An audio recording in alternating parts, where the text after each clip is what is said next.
Dear students, आज हम इस लेक्चर में एक्सरसाइज 6.1 को कंटिन्यू करते हैं। क्वेश्चन नंबर 1 to 7 हम ऑलरेडी डिस्कस कर चुके हैं पहले वाली वीडियो में। आज हम क्वेश्चन नंबर 8 डिस्कस करते हैं, exercise 6.1।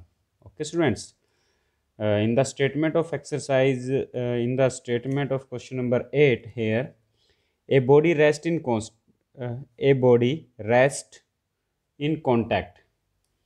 A body rests in contact on a rough inclined plane and is kept in equilibrium by a force acting up the plane. मतलब आपके पास एक रफ इंक्लाइंड प्लेन है। आपने कंसीडर किया ये एक रफ इंक्लाइंड प्लेन है जिसका एंगल ऑफ इंक्लाइनेशन क्या है, अल्फा है। इस रफ इंक्लाइंड प्लेन पर एक बॉडी रखी गई है। A body rest in contact on a rough inclined plane and is kept in equilibrium by a force acting up the plane. अब इसको इक्विलिब्रियम में रखा गया है, मतलब ये बॉडी तो नीचे आने की कोशिश कर रही है बट इसको नीचे आने से रोका गया है एक फोर्स की हेल्प से। वो फोर्स हमने क्या मान लिया, P, और वो गिवन भी है। वो फोर्स कहाँ लग रहा है, force acting up the plane की अपवर्ड डायरेक्शन में क्या है बच्चों, फोर्स लग रहा है। If the least value of the force when the plane of inclination at an angle to the horizon is equal to the greatest value of the force when the inclination of the plane to the horizon is beta, तो prove that the angle of friction must be alpha minus beta by 2। Okay student, इसमें क्या given है, if the least value of the force की कम से कम value क्या होगी when the plane is inclined at an angle alpha। यहाँ पर क्या आएगा, at an angle alpha to the horizontal. मतलब जब लीस्ट फोर्स की बात करते हैं तो एंगल ऑफ इंक्लाइनेशन क्या है बच्चों, अल्फा है। ओके, जब कब बात करते हैं, least value of the force की जब हम बात करते हैं तो एंगल ऑफ इंक्लाइनेशन आपके पास बच्चों अल्फा गिवन है। ओके, बुक में ये मिसिंग है, आप यहाँ पे डाल लेना, एंगल अल्फा आएगा to the horizontal is equal to the greatest value of the force. जब ग्रेटेस्ट वैल्यू ऑफ फोर्स की बात कर रहा है, जब मैक्सिमम फोर्स की बात करते हैं तो angle of inclination to the plane is beta. Clear है बच्चों, जब हमने लीस्ट वैल्यू की बात करती है, जब लीस्ट वैल्यू ऑफ फोर्स की बात करते हैं तो एंगल ऑफ इंक्लाइनेशन आपके पास अल्फा है। जब greatest value of the force की बात करते हैं तो angle of inclination to the horizon आपके पास बीटा है। और इन दोनों सिचुएशन में ये आपस में क्या है बच्चों, अगर उनको इक्वल रख दिया जाए तो हमें ये प्रूव करना है कि angle of friction must be alpha minus beta by 2। Angle of friction मतलब लेमडा की वैल्यू हमें क्या प्रूव करनी है बच्चों, अल्फा माइनस बीटा बाई 2। ये आपके पास W भी the weight of the body मान लेते हैं, R भी द नॉर्मल रिएक्शन। तो आपको फोर्स P की दो वैल्यू निकालनी है। एक तो फोर्स P की हमें क्या निकालनी है बच्चों, लीस्ट वैल्यू की बात करनी है, और एक फोर्स P की हमें क्या बात करनी है बच्चों, ग्रेटेस्ट वैल्यू की बात करनी है। एक बार लिस्ट वैल्यू की बात करनी है और एक बार हमें किसकी बात करनी है बच्चों, ग्रेटेस्ट वैल्यू की बात करनी है। लिस्ट वैल्यू का मतलब क्या है, जब आप कितना फोर्स लगाए, अगर आप उस फोर्स से थोड़ी सी भी वैल्यू कम कर देते हैं तो बॉडी नीचे आना स्टार्ट कर देती है। और ग्रेटेस्ट वैल्यू का मतलब क्या है कि अगर आप उस फोर्स से थोड़ी सी भी वैल्यू बढ़ा दी जाए तो बॉडी अपवर्ड डायरेक्शन में मूव करना स्टार्ट कर देती है।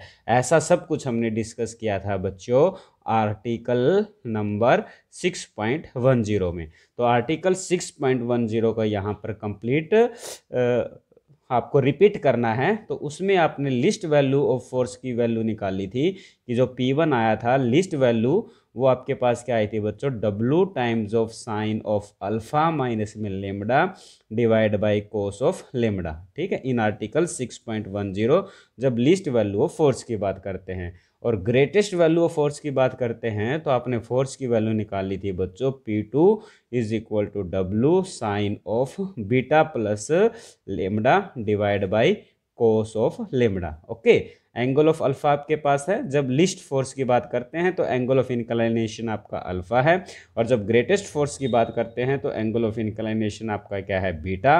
अब अकॉर्डिंग टू स्टेटमेंट आपको ये गिवन है कि P1 P2 के इक्वल है। ओके स्टूडेंट्स, अगर P1 P2 के इक्वल है तो आपके पास क्या हो जाएगा, W sine of alpha minus lambda by cos lambda is equal to W sine of beta plus lambda divide by cos lambda से कोस लेमडा कैंसिल, डब्लू से डब्लू कैंसिल। तो from that alpha minus lambda is equal to beta plus lambda, तो alpha minus beta is equal to 2 lambda, तो this implies lambda is equal to alpha minus में beta by 2।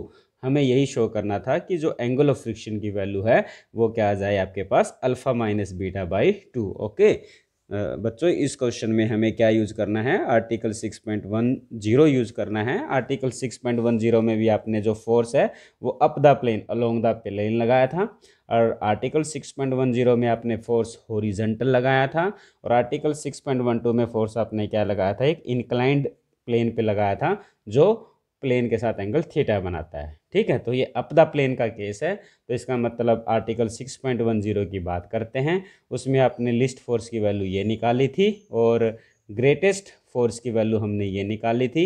Statement में ये दोनों हमें आपस में इक्वल दे रखे हैं, P1 P2 के इक्वल दिया, इसको यूज करने पर आपके पास रिक्वायर्ड रिजल्ट आ जाता है। Okay okay students,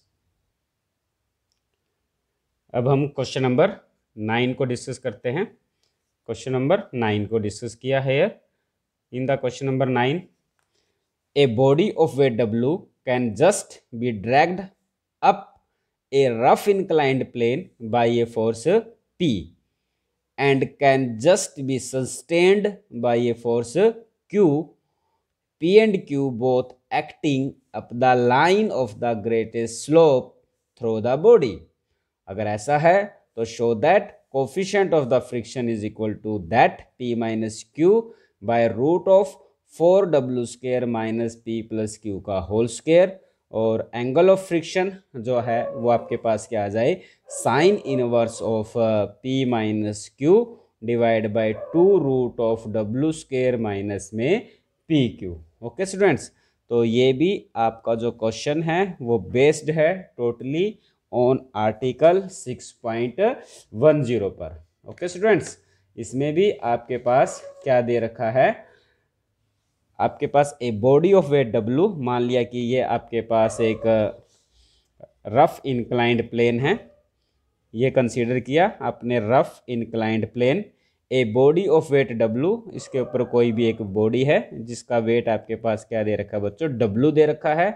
can just be dragged up a rough inclined plane, इस बॉडी को अप ऊपर की डायरेक्शन में ड्रैग्ड किया गया है, खींचा गया है बाय ए फोर्स P, किस फोर्स का यूज करके, एक फोर्स P का यूज किया गया है। और R अगर हम मान लें कि R be the normal reaction on that plane, और ये कंसीडर कर ले alpha be the angle of the friction, तो ये आपके पास 90 डिग्री होगा, ये आपके पास 90 माइनस अल्फा होगा। इस बॉडी को ड्रैग्ड अप ऊपर की ओर खींचा गया है फोर्स P से, तो इसका मतलब बॉडी अपवर्ड डायरेक्शन में मूव करने की कोशिश करती है, तो इसका मतलब फोर्स ऑफ फ्रिक्शन आपका डाउनवर्ड डायरेक्शन में लगेगा।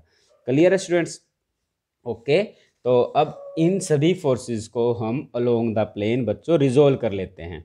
जब प्लेन के अलोंग रिजोल्व करते हैं तो P ने प्लेन की डायरेक्शन में एंगल क्या बनाया, 0, तो आप लिख सकते हैं P कोस 0। R ने प्लेन के साथ एंगल क्या बनाया, 90, R कोस 90। म्यू R ने प्लेन के साथ एंगल क्या बनाया, 180 degree, mu R cos of 180 degree. और W जो वेट है इसने प्लेन के साथ एंगल क्या बनाया, यहाँ से लेकर यहाँ तक 90 प्लस में 90 माइनस अल्फा, तो W के साथ एंगल आ जाएगा आपके पास cos of 270 minus alpha is equal to 0। P cos 0 पर वैल्यू 1, 90 पर 0, माइनस में म्यू R आ जाएगा, और W माइनस हो जाएगा, साइन में चेंज हो जाएगा, sine alpha is equal to 0। Okay students, तो P is equal to mu R W sine alpha, mu R plus P is equal to mu R plus में W sine alpha. ये value किसकी आ जाती है बच्चों, P की value आ जाती है। ओके, अब इन सभी फोर्सेस को perpendicular to the plane resolve करते हैं, तो perpendicular to the plane resolve करेंगे तो इसमें जहां पर भी आपके पास कोस आया है उसको साइन में चेंज कर लेंगे, P sine 0, R sine 90 degree और mu R sine of 180 degree plus में W sine of 270 minus alpha is equal to 0। Sine 0 पर वैल्यू 0, ये R 180 पर वैल्यू 0, तो माइनस में W cos alpha is equal to 0। तो R is equal to W cos alpha, R is equal to W cos alpha. ये R की value इस equation के अंदर पुट कर देते हैं। P की वैल्यू आ जाएगी म्यू, R की जगह आपने रख दिया W कोस अल्फ़ा, प्लस में आपके पास W, और यहाँ पर क्या है बच्चों, साइन अल्फ़ा है। क्लियर है? तो P is equal to mu R, W sine alpha था, R की वैल्यू म्यू W पुट कर दी, तो P is equal to W mu cos alpha, और साथ में कॉमन आया था W, तो ये आ जाएगा साइन अल्फ़ा।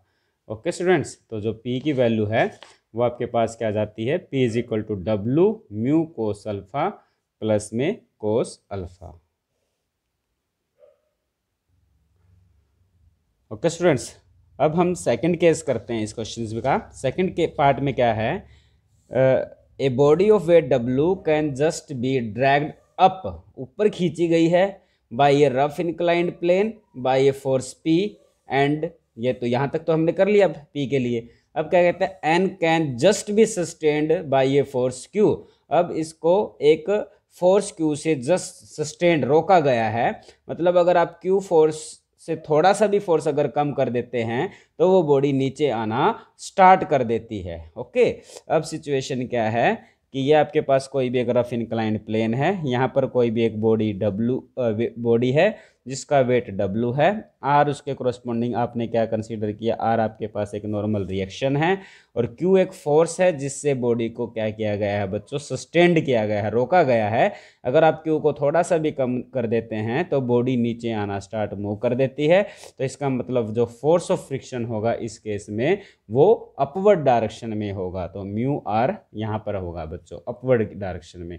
क्लियर है स्टूडेंट्स? ओके, तो इस केस में सभी फोर्सेस को रिजोल्व कर लेते हैं अलोंग द प्लेन। तो Q ने प्लेन के साथ एंगल बनाया है 0 डिग्री का, तो Q कोस 0। म्यू R ने भी प्लेन के साथ 0 डिग्री बनाया, तो म्यू R कोस 0। R ने प्लेन के साथ एंगल बनाया कोस 90। W, अगर ये एंगल अल्फ़ा है तो W ने प्लेन के साथ एंगल बनाया है cos of 270 minus alpha is equal to 0। समझ गए बच्चों? कोस 0 पर वैल्यू Q, कोस 0 पर value mu R, cos 90 0 minus में W sine alpha is equal to 0, तो Q is equal to W sine alpha minus में म्यू R। ओके, अब same इन्हीं फोर्सेस को रिजोल्व कर लेते हैं perpendicular to that plane. Perpendicular का मतलब है इस लाइन में जहाँ पर भी कोस आया है उसको हम किससे रिप्लेस कर देते हैं, साइन से रिप्लेस कर देते हैं। तो यह आ जाएगा आपके पास Q sine 0 plus mu R sine 0 plus में R साइन 90 डिग्री प्लस में W sine of 270 minus alpha equal to 0। तो फ्रॉम दैट साइन 0 पर वैल्यू 0, साइन 0 पर वैल्यू 0, ये R, ये माइनस में W cos alpha is equal to 0, तो here R is equal to W cos alpha. ये R की वैल्यू इस इक्वेशन में पुट कर देते हैं, तो Q is equal to W sine alpha minus में म्यू R की वैल्यू W कोस अल्फ़ा, तो Q is equal to W को मनाया साइन अल्फ़ा माइनस में म्यू कोस अल्फ़ा। ये वैल्यू किसकी आ जाती है बच्चों, आपके पास Q की वैल्यू आ जाती है। ओके स्टूडेंट्स, ओके, तो आगे क्या पूछा था, P and Q both acting up the line of greatest slope through the body, अगर ऐसा है तो show that the coefficient of friction is equal to that term. अब आपका टारगेट क्या है, एक तो ये जो Q की वैल्यू आई हुई है और एक जो P की वैल्यू आपने यहाँ पर निकाली थी कि P की वैल्यू क्या आई थी आपके पास, P is equal to W into mu cos alpha plus cos alpha. तो P की वैल्यू क्या है हमारे पास, P is equal to W mu cos alpha plus में कोस अल्फ़ा। ओके, अब इस P और Q की वैल्यू का यूज़ करके हमें म्यू की वैल्यू फाइंड आउट करनी है। हमारा टारगेट क्या है, इन दो इक्वेशनों को किस टाइप से सोल्व करें कि हमारे पास म्यू की वैल्यू आ जाए। ओके स्टूडेंट्स, ओके, तो सबसे पहले हम इन दोनों इक्वेशंस को ऐड कर लेते हैं। ऐड करेंगे तो आपके पास क्या आएगा, P प्लस Q, और ऐड करने से mu W cos alpha plus का है, mu W cos alpha minus का है, ये कैंसिल हो जाएगा। तो आपके पास टर्म बची डब्लू साइन अल्फा और डब्लू कोस अल्फा। ठीक है स्टूडेंट्स, तो आपके पास एक टर्म बचती है डब्लू साइन अल्फा और W cos alpha. Okay, there is some mistake in the value of P here. आपने देखा था कि पी की वैल्यू क्या है, mu R plus W sine alpha. R की वैल्यू आई थी आपके पास डब्ल्यू कोस अल्फा। ये आर की वैल्यू इस इक्वेशन में पुट करेंगे तो mu W cos alpha plus W sine alpha है। डब्ल्यू कॉमन लिया तो म्यू कोस अल्फा, यहाँ हमने कोस अल्फा लिख दिया बच्चों, यहाँ पर क्या है आपके पास साइन अल्फा है। ठीक है, ये मिस्टेक थी। तो यहाँ पर भी जो अब हम सोल्व कर रहे थे, यहाँ पर कोस अल्फा की बजाय क्या है बच्चों, साइन अल्फा है। ओके, अब इन दोनों इक्वेशनों को हम क्या कर रहे हैं बच्चों, ऐड किया। ऐड करने पर क्या सिचुएशन होगी, ये टर्म कैंसिल हो जाएगी, डब्ल्यू साइन अल्फा और डब्ल्यू साइन अल्फा, ये वैल्यू आ जाएगी आपके पास 2w साइन अल्फा। तो p plus Q is equal to 2w sine alpha. अब इन दोनों इक्वेशन को हम क्या है बच्चों, सब्ट्रैक्ट कर लेते हैं। जब आप सब्ट्रैक्ट करेंगे, p माइनस क्यू करेंगे, तो आपके पास क्या आएगा, ये ऐड हो जाएगा, डब्लू साइन अल्फा से डब्लू साइन अल्फा कैंसिल हो जाएगा, डब्लू 2 म्यू डब्लू मतलब 2w म्यू कोस अल्फा, ये वैल्यू आपके पास आ जाती है p माइनस क्यू की। म्यू को इधर ले आते हैं, p minus Q by mu is equal to 2w cos alpha, ये आ जाती है p minus Q by mu 2w cos alpha की वैल्यू आ जाती है। ओके स्टूडेंट्स, अब इसमें स्टेप में क्या कर लेते हैं, अगर हम इसका स्क्वायर कर दें, इसका स्क्वायर कर दें तो ये आ जाएगा p minus Q by mu का होल स्क्वायर। इसका स्क्वायर करेंगे तो 4w कोस स्क्वायर अल्फा। एक इस इक्वेशन का स्क्वायर कर लेते हैं, p प्लस क्यू का होल स्क्वायर, तो ये आ जाएगा 4w का स्क्वायर साइन स्क्वायर अल्फा। अब इन दोनों को अगर हम ऐड कर देते हैं तो आपके पास आ जाता है p माइनस क्यू का whole square divide by mu का square plus p plus Q का होल स्क्वायर और 4 कॉमन, तो 4w स्क्वायर आ जाता है। ओके स्टूडेंट्स, ओके, इसके बाद आपने क्या किया, p माइनस क्यू का होल स्क्वायर बाय म्यू का square is equal to 4w का square minus of p plus Q का होल स्क्वायर। ओके स्टूडेंट्स, तो इसको रेसिप्रोकल ले लेते हैं, इसका इन्वर्स कर देंगे। इन्वर्स करोगे तो म्यू का स्क्वायर ऊपर, p माइनस क्यू का होल स्क्वायर नीचे, इसका 1 ऊपर आ जाएगा, 4w का square minus of p plus Q का होल स्क्वायर। तो this implies mu square is equal to p minus Q का whole square divide by 4w square minus of p plus Q का whole square, taking square root on both side, तो mu is equal to square root of p minus Q का whole square divide by 4w का whole square minus of p plus Q का whole square. तो mu is equal to square से root cancel हो जाएगा, p minus q नीचे root maintain रहेगा, 4w का square minus of p plus Q का whole square. It is the value of the coefficient of friction. शायद हमें यही शो करनी थी, आपका टारगेट था क्या आ जाए, p minus Q by root of 4w square minus of p plus Q का होल स्क्वायर। बिल्कुल सही है। अब आपको बच्चों क्या निकालना है, एंगल ऑफ फ्रिक्शन की वैल्यू निकालनी है कि जो एंगल ऑफ फ्रिक्शन है वो आपके पास क्या आ जाए, sine inverse of p minus Q by 2 root of 4w square minus में p क्यू। ओके, अब इसको शो करते हैं। आपने म्यू की वैल्यू निकाली, आपको पता है कि म्यू किसके इक्वल होता है बच्चों, टेंजेंट लेमडा के इक्वल होता है।